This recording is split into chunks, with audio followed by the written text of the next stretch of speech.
Fala pessoal, beleza? Eu me chamo Gustavo e hoje eu venho conversar com vocês sobre as minhas leituras realizadas no mês de maio. Eu concluí 2 livros nesse mês, ambos de não ficção, sobre 2 temas muito importantes, portanto me agregaram muito e eu quero compartilhar um pouco com vocês no vídeo de hoje. Sem mais delongas ou sem mistério, as obras são essas aqui: História Concisa do Brasil, do Boris Fausto, o qual inclusive eu já falei bastante aqui no canal e falarei mais um pouco ainda no mês seguinte, e Depois de Auschwitz, da Eva Scholz. Começarei por ele, afinal de contas, como eu disse, eu não havia falado sobre esse livro ainda aqui no YouTube, então vamos já inaugurar o vídeo falando sobre Depois de Auschwitz, da Eva Scholz, um livro de aproximadamente 300 páginas. A diagramação é bem confortável, então vou mostrar para vocês. Só lembrando, tem um pouco de limitação para mostrar melhor o interior da obra. Isso devido a ter quebrado o meu braço. Mas vamos falar sobre o que de fato importa, que é essa obra muito interessante. Eu gostei muito de ler esse livro porque ele é bem diferente dos livros que eu já li sobre esse tema. Eu já li e já resenhei, inclusive aqui no YouTube, uns 4 ou 5 livros sobre esse tema, sobre o Holocausto, sobre a perseguição aos judeus durante a Segunda Guerra Mundial. E esse livro ele me entregou algo muito diferente dos outros livros que eu já li sobre esse tema. Porque de todos esses que eu li, eu acredito que 3 ou 4 sejam de depoimentos de sobreviventes, pessoas que estiveram dentro do campo de concentração, saíram dali e foram libertas, né? Felizmente, inclusive, né? Mas, geralmente os livros sobre os campos de concentração, sobre a vida ali dentro, eles se encerram na libertação. Eles não falam sobre o que aconteceu na continuidade da vida da pessoa que passou por aquela situação, né? E a preciosidade dessa obra é isso, pois a Eva Scholz ela vai contar a vida inteira dela. Dos 28 capítulos que estão nessa obra, salvo engano, 4 ou 5 são dedicados sobre o momento em que ela esteve dentro do campo de concentração. E aí vamos ter mais ou menos uns 8, 9 capítulos falando sobre o pré-campo de concentração, né? Então a vida dela ali na adolescência, ela que nasceu em Viena, na Áustria, cresceu ali, começou a Segunda Guerra Mundial, ela se mudou para a Holanda, junto com a sua família, que era composta por o seu pai, que se chamava, eu acho importante essa informação, ele se chamava Erich Gehring, mas durante a obra ela chama ele em todo momento de Papi, né? E a sua mãe também, a Mult, e o seu irmão Heinz, irmão mais velho. Então, basicamente a família era composta por esses 4 integrantes, né? Junto com esses 3 que eu citei, a própria Eva, é claro. E ela vai contar como foi a infância e tudo mais. Era uma família muito próspera financeiramente falando, família judaica. E aí começa a Segunda Guerra Mundial, vem toda aquela questão do regime nazista pregando o ódio aos judeus, então passando como se eles fossem pessoas ruins, pessoas de má índole, pregando isso dentro das escolas, nos cinemas, e o quanto que isso foi entrando na mente das pessoas, tanto é que, por exemplo, o Heinz chega em determinado dia contando que ele apanhou de seus colegas da escola simplesmente pelo fato de ele ser judeu. Então, ele já havia saído do seu país, né, da Áustria, junto com a sua família. Ambos estavam morando na Holanda, e dentro da Holanda, que na Primeira Guerra Mundial foi um país neutro, e por isso eles se mudaram para ali, ele ainda assim foi perseguido, ele ainda assim foi agredido. E aí vamos entrar na fase onde eles começaram a se esconder, onde eles começaram a ficar reclusos em ambientes onde eles se sentissem mais seguros. E como foi isso na mente da Eva, como ela lidou com essa situação. A Eva ela é muito sincera dentro dessa obra. Eu já vi 1 ou 2 resenhas gravadas sobre esse livro, onde as pessoas costumam dizer que ela é uma pessoa um pouco chata. Eu não tive essa impressão, tá? O que eu tive foi a impressão de que ela é muito sincera. Então, por exemplo, chega momentos que ela vai dar algumas opiniões até polêmicas, mas ainda assim o que ela está fazendo, na minha percepção, é ser sincera. Ela não escreveu essa obra para agradar, ela não escreveu essa obra tentando trazer todos para ler e simplesmente gostar dela. que ela tentou aqui foi trazer a sua experiência de vida, certo? Então, ela vai contar o período que eles passaram se escondendo. Eles vão ser entregues, eles vão ir para campos de concentração. No momento que eles vão para os campos, vai ter a separação, e aí ela não verá mais o seu irmão Hans. Ela ainda verá brevemente seu pai em alguns momentos, e a sua mãe irá para o campo de Birkenau junto com ela. Então ambas continuarão ainda vivendo juntas. Inclusive ela vai contar muitos momentos em que sua mãe protegeu ela em várias situações. Vai contar como foi a estadia ali dentro. Eu vou falar tudo isso mais profundamente, pessoal, num vídeo que sairá na semana que vem, resenhando essa obra, tá? Mas basicamente é isso. E aí ela vai contar sobre toda a libertação, como foi o processo, como eles conseguiram sobreviver quando os campos foram evacuados, quando ocorre ali a libertação de Auschwitz, né? Isso já no ano do fim da guerra, em 1945. E aí vem o que eu falei, que é o que esse livro tem de mais precioso, que é o pós, né? Então a Eva Sholes, ela vai seguir sua vida inicialmente com muitas dificuldades. Um fato muito marcante aconteceu com ela enquanto ela estava se refugiando, e isso vai tornar ela ainda mais insegura. Eu não vou falar o que aconteceu, mas é algo bem pesado. Só quem ler a obra vai saber do que eu estou falando. E além disso, tem todos os traumas trazidos pelo campo de concentração e, acima de tudo, e eu tenho que revelar essa informação aqui, tá? Um pouco de spoiler? Talvez seja, mas é necessário para nós entendermos essa obra. O pai da Eva não sai dos campos de concentração, ou seja, ele morre ali dentro, infelizmente. E isso é muito importante porque a mãe dela, Mult, que vai conseguir sobreviver junto com ela vai conhecer o Otto Frank, que é o pai da Anne Frank, que também perdeu a sua vida dentro dos campos de concentração. E o Otto Frank, ele perde as suas duas filhas e perde a sua esposa nos campos de concentração, então ele fica sozinho. E aí ele acaba conhecendo o Mult. Na verdade eles já se conheciam, mas uma relação bem distante assim. Inclusive a Eva também conheceu a Anne Frank, mas da mesma forma, uma relação relativamente distante, não eram extremamente próximas. E aí eles vão se conhecer, vão se aproximar, a Mult e o Otto, e eles vão acabar se casando. E por que isso é muito importante para nós entendermos a obra? Porque a Eva Sholes, no pós-Segunda Guerra Mundial, ela se dedicou muito a todas as questões de conscientização sobre o que foi o Holocausto. Então ela é viva até hoje, ela ainda está viva, felizmente. E ela, durante toda a sua vida, ela se dedicou a isso, a conscientizar as pessoas do que foi o Holocausto, do quanto que a humanidade ela é capaz de chegar a níveis extremos e o quanto que nós temos que trabalhar o máximo possível para recordar o que aconteceu e não permitir que volte a acontecer. Então tem toda a vida dela sendo contada em relação a como foi ir a palestras, escrever obras, pois ela não tem apenas esse livro publicado, ela tem outros. Aqui no Brasil, sem dúvida nenhuma, esse é o mais conhecido dos que ela tem. Mas ela tem outros livros publicados também, não sei se todos eles traduzidos, mas ela tem outros livros também. E ela vai contar como foi a experiência de contar as histórias para que os livros fossem escritos, como foi a experiência dela mesma escrevendo, como foi a experiência dela em determinado momento, já muito depois do fim da Segunda Guerra Mundial, como foi a experiência dela de retornar aos campos de concentração, ver como era o ambiente.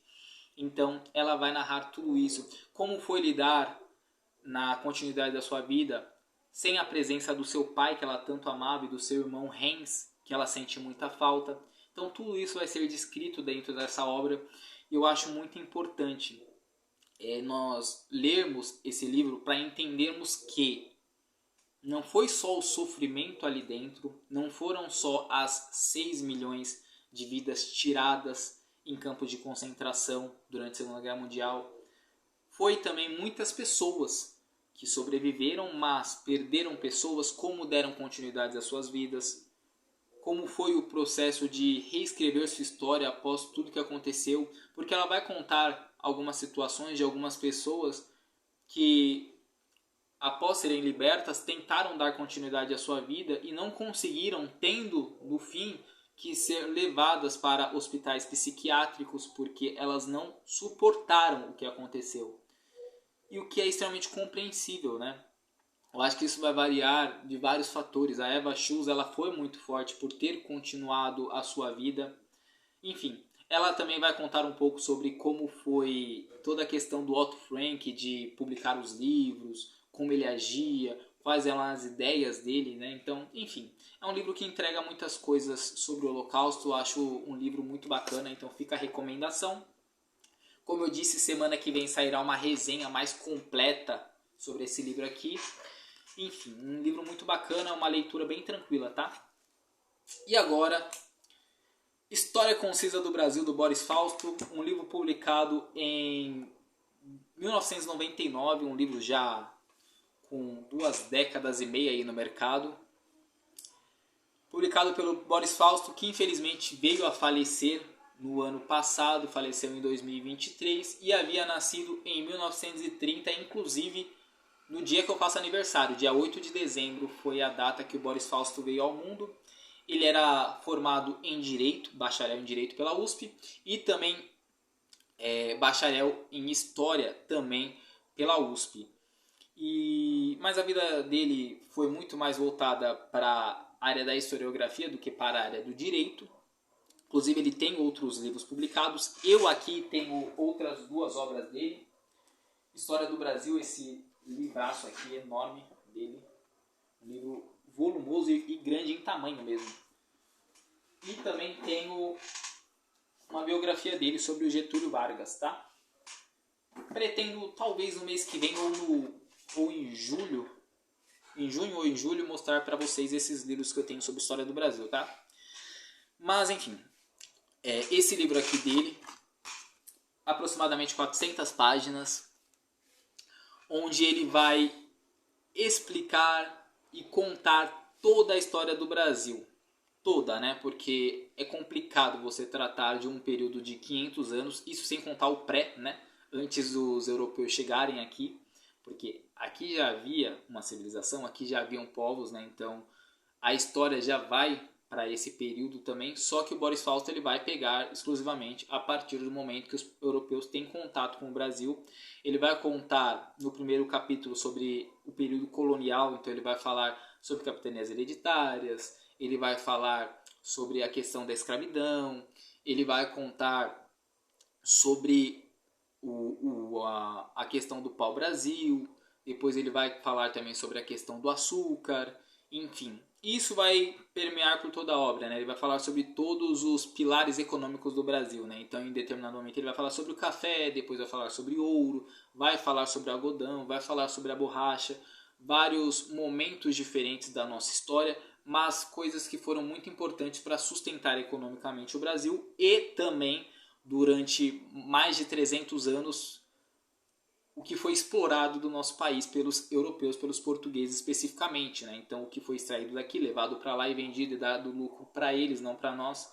Enfim, vai falar sobre as questões indígenas também, vai falar sobre o período imperial do segundo capítulo. Então, ele vai contar como foi a chegada da família portuguesa em 1808 aqui, com Dom João VI, como foi o momento em que ele teve que retornar a Portugal e deixou Dom Pedro I para conduzir as coisas por aqui.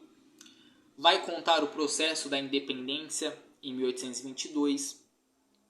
Vai contar como foi o retorno de Dom Pedro I para Portugal, deixando aqui o seu herdeiro com apenas 5 anos, e como foi o período regencial, onde o Brasil foi governado por pessoas que estavam simplesmente segurando as rédeas da situação até que o Dom Pedro II tivesse idade para assumir o país. Como foi o segundo reinado, então o período de Dom Pedro II, vai falar sobre a Guerra da Cisplatina, vai falar sobre a Guerra do Paraguai, vai falar sobre o processo para o fim da escravidão. Afinal de contas, como nós sabemos, a escravidão ela não simplesmente vai lá, começa com as capitanias hereditárias principalmente, né, ali no ano de 1530 mais ou menos, né, que ela começa a ganhar força. e se encerra em 1888. Não, não é isso. Nós temos um processo onde a escravidão ela vai perdendo força, ainda bem, né? Então nós vamos ter várias leis antes disso, então vai ter lei do sexagenário, vai ter lei do ventre livre, enfim, vão ter várias leis que vão anteceder a Lei Áurea no dia 13 de maio de 1888, certo? Então, Boris Fausto vai falar sobre todo esse processo e ele vai falar, e a maior parte do livro é sobre isso, sobre o período republicano. Essa obra ela conta com 7 capítulos. Os 2 primeiros vão abarcar o que eu mencionei até agora, que é o período colonial e o período imperial. E os outros 5 capítulos abarcarão o período republicano. Então ele vai falar ali primeiro sobre a Primeira República, que vai até 1930, né? Então desde a proclamação da República em 89 até 1930. Aí depois ele vai falar sobre a Era Vargas, depois ele vai falar sobre a redemocratização, depois ele vai falar sobre a ditadura militar, tendo um capítulo para cada um desses momentos históricos. Pessoal, desculpa pelo barulho, tá, da moto passando aqui, acontece, infelizmente. Estou gravando o vídeo de tarde, que foi quando eu tive tempo, certo? Então ele vai falar sobre cada um desses momentos. E o Boris Fausto vai terminar essa obra no ano de 1990. Falando de Brasil, né? Ele encerra o recorte que eles propõem a trabalhar em 1990. Mas este livro não se encerra aí, pois o filho dele, o Sérgio Fausto, concluirá a obra acrescentando o último capítulo, que é o 7º, que vai abordar de 1990 até 2010. Então, essa obra se estenderá bem. Então, para você que quer conhecer melhor a história do Brasil, eu recomendo fortemente esse livro, com uma ressalva. O livro se chama História Concisa do Brasil. E esse concisa deve ser enfatizado, porque se você pegar essa obra para ler, mas você tem zero base sobre a história do Brasil, você vai ter muita dificuldade. Então, recomendo que esse livro seja lido com materiais de apoio. E aí materiais de apoio podem ser outras obras. Então, por exemplo, eu vou ler sobre o período colonial, mas você pega, sei lá, um livro, por exemplo, da editora Contexto sobre Brasil Colônia para dar suporte. Ou, eu estou lendo sobre o período colonial, mas não está sendo bom o suficiente a leitura porque ela passa muito rápido pelos momentos históricos. O Boris Fausto ele não se estende tanto. Talvez ele faça isso nesse outro livro que eu mostrei, né? Esse livro aqui é bem mais volumoso. Eu acredito que nessa obra aqui ele se debruce mais sobre cada um dos temas. Mas no livro que eu li nesse mês, ele é sucinto de fato. Ele trata de uma forma concisa mesmo. Então, vídeos podem ajudar muito. Então, pesquisem aí. Eu mesmo acredito que eu posso contribuir com vocês, pois eu gravei vídeos sobre cada um dos capítulos aqui. Então, se vocês precisarem de suporte, tem aí uma playlist sobre cada um dos capítulos. Teve até um inscrito que, eu vou deixar até o comentário aqui, que ele falou que está lendo esse livro usando os meus vídeos como material de apoio. Então, é uma recomendação que eu deixo também para vocês. E é isso, é um livro muito bacana, muito completo, mas ao mesmo tempo muito resumido. Então, vale a pena, com toda certeza, mas eu acho que é interessante ter alguma base, certo? Então é isso, pessoal, foram essas 2 leituras realizadas nesse mês. Gostei muito de ambas elas, deixo elas aqui como recomendação para vocês. E nas próximas 2 semanas, provavelmente sairão as resenhas delas, né? Então, primeiramente eu resenharei depois de Auschwitz. Terminarei de resenhar cada um dos capítulos sobre História Concisa do Brasil. Então, provavelmente na segunda-feira que vem já sairá o 7º e último capítulo do livro. Enfim, eu espero que vocês gostem, tá, pessoal? O vídeo de hoje foi esse. Estou querendo me programar para realizar uma leitura coletiva no mês de julho, iniciar no mês de julho, tá? Não é certeza ainda, mas estou me programando para isso. Quem quiser enviar solicitações de livro, fiquem à vontade para deixar as indicações aqui nos comentários ou para mandar mensagem no Instagram, eu estou deixando aqui. E aí lá eu conseguirei responder vocês e trocar ideia com um pouco mais de profundidade, certo? Então é isso, pessoal. Muito obrigado por ter acompanhado até aqui. Deixem um like, um comentário. E é isso. Um forte abraço e até a próxima. Tamo junto.